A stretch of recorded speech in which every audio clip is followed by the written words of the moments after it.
Today we're going to talk about the #1 most dangerous fat in the world. And then I'm also going to tell you some of the healthiest fats in the world as well. So we're going to go through a whole list, but I need to give you a little foundational information before we get to that.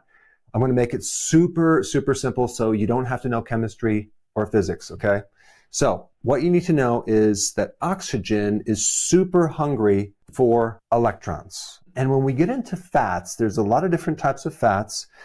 You have saturated fats. What's unique about saturated fats is they're very stable, and they don't really react very much with oxygen because they don't have any double bonds. And that's as deep as I'm going to get.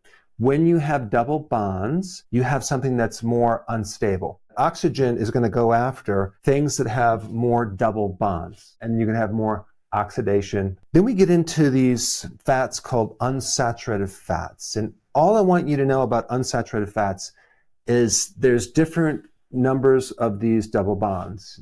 You have monounsaturated fats, and mono means one. It only has one double bond.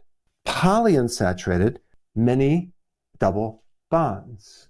So the polyunsaturates are going to be more unstable because they have more double bonds, and they're going to react with oxygen more than monounsaturated fats. And this is why if we just do a quick comparison with mono and poly, we're dealing with mainly two fats, avocado oil and olive oil, and 75% of that fat is monounsaturated. So it only has like one double bond, so those are definitely more stable. They're not as stable as saturated fats, but they're a lot more stable than these polyunsaturated, which have a lot of these double bonds, and that would be like corn oil, sunflower oil, safflower oil, soy oil, canola oil, cottonseed oil. Then let's talk about hydrogenated. In a lab, they can actually turn unsaturated fat into a saturated fat. And so when you see hydrogenated oils like margarine, you're dealing with something that's synthetically made. If you just take a look at these fats as being a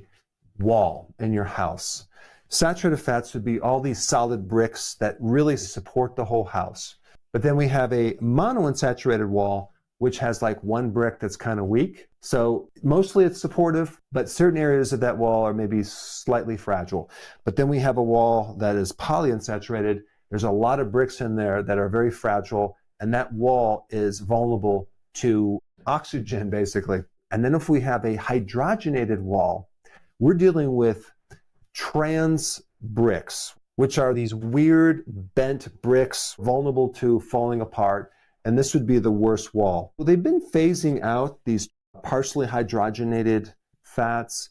I think they still have a lot of hydrogenated fats, which I think are equally as damaging in junk food and other foods. And then when we get into saturated fats, we're talking about like butter, lard, pig fat, or tallow, which is beef fat. Okay, those are pretty stable fats. At room temperature, they turn into a solid.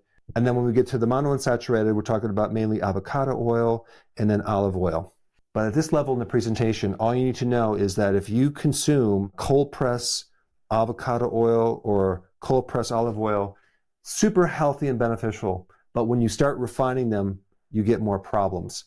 And when we get to the polyunsaturated, we're getting to an oil that's very unstable, and there's many areas to attack. The big problem with fats right here is when you heat them.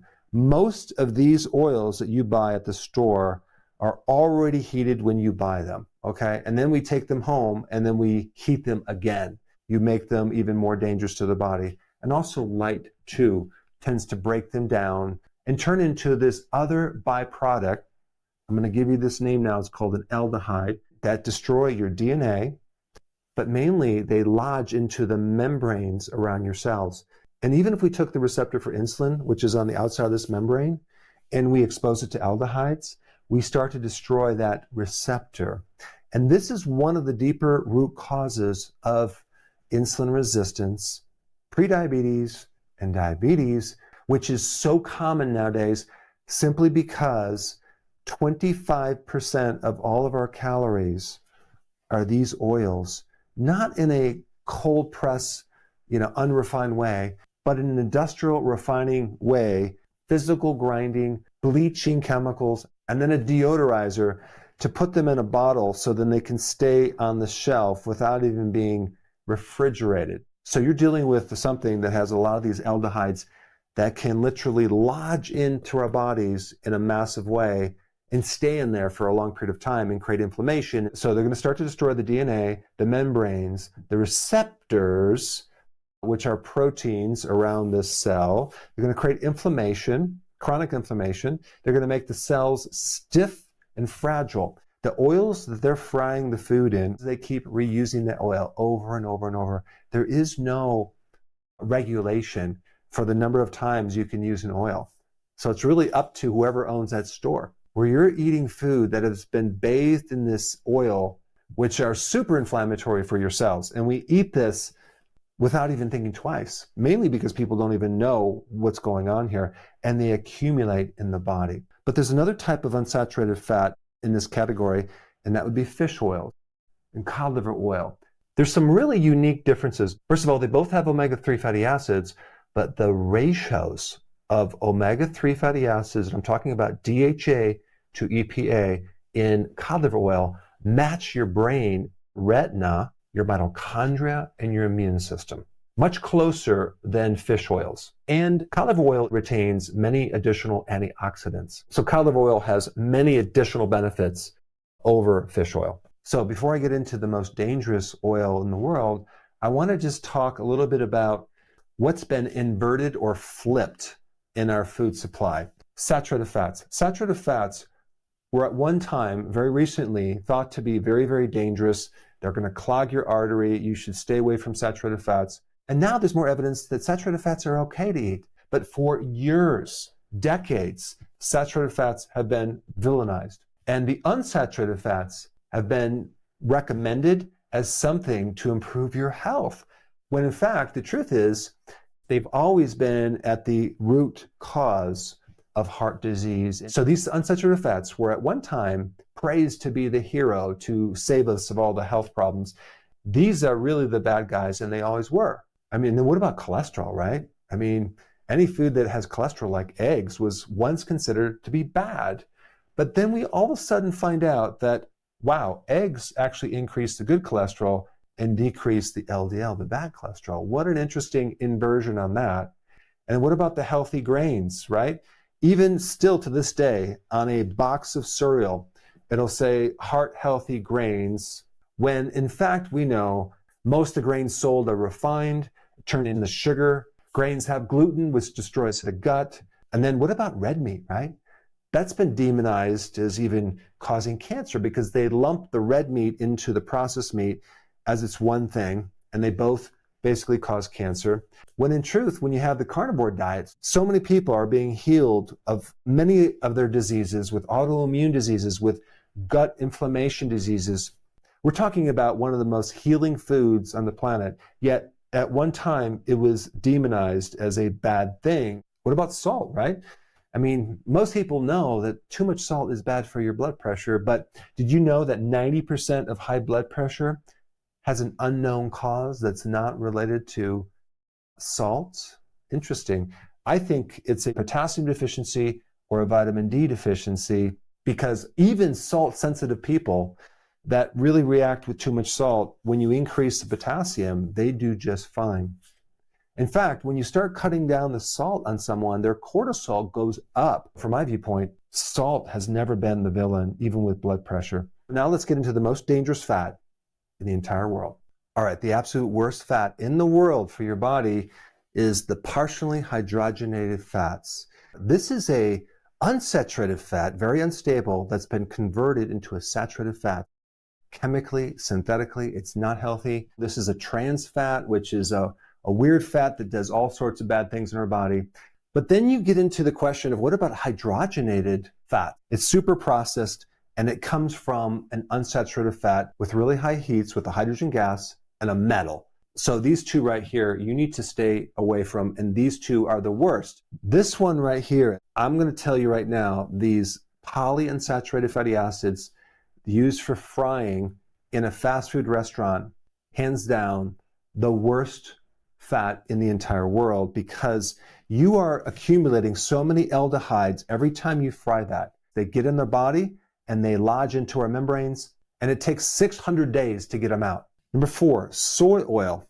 Most people that I know never even heard of cold press soy oil. It's usually refined, and it's sold already as heated, and people then heat it again.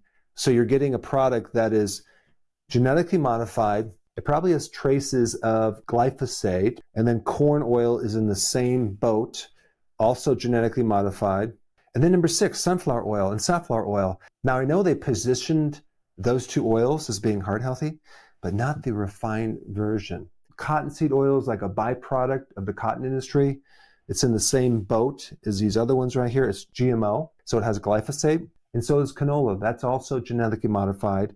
Rapeseed oil is very high in the polyunsaturated fats. It's usually always refined.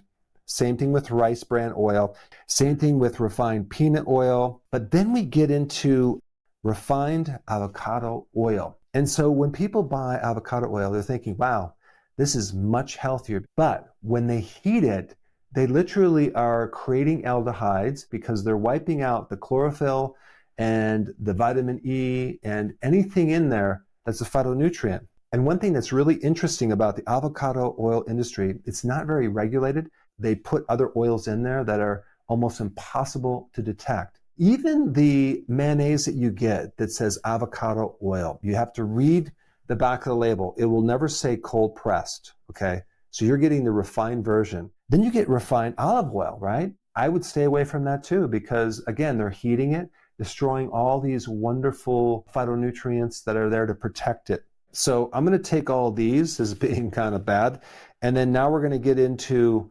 levels of good or bad, okay? Like lard, for example, there's conventional, but then there's also pasture-raised, okay, which is a lot better. Really depends on the quality or the type of lard you're getting, but conventional, well, they're going to feed tons of grains to that pig. So you're getting more grains, omega-6, and more of these, they put seed oils in there as well. Tallow, that's beef fat, conventional, same thing, grain-fed, right? But if you do grass-fed tallow, that's much healthier. Coconut oil, you have refined coconut oil, you have virgin coconut oil, cold press, so that's much better than refined coconut oil. You have conventional butter and grass-fed butter. So there's different levels of quality. Then cold press avocado oil. This also is super healthy, 75% monounsaturated fats. It's very unlikely you're going to get hardly any aldehydes. It has lutein, which is good for the eye and the brain and the prostate. It's loaded with vitamin E. And so this might be a really good salad dressing. You just don't want to heat it. And then we get to cold press extra virgin olive oil. You're dealing with a lot of phytonutrients that have a lot of benefits for your heart, for your tissues, for your brain. Both of these right here have two really powerful phytonutrients that will help lower your inflammation. These don't. Now, I know people are going to ask me, well, what am I going to use to fry food in? The problem with using high heats, it tends to create problems with anything that you're cooking with it. Now you know the world's worst fat.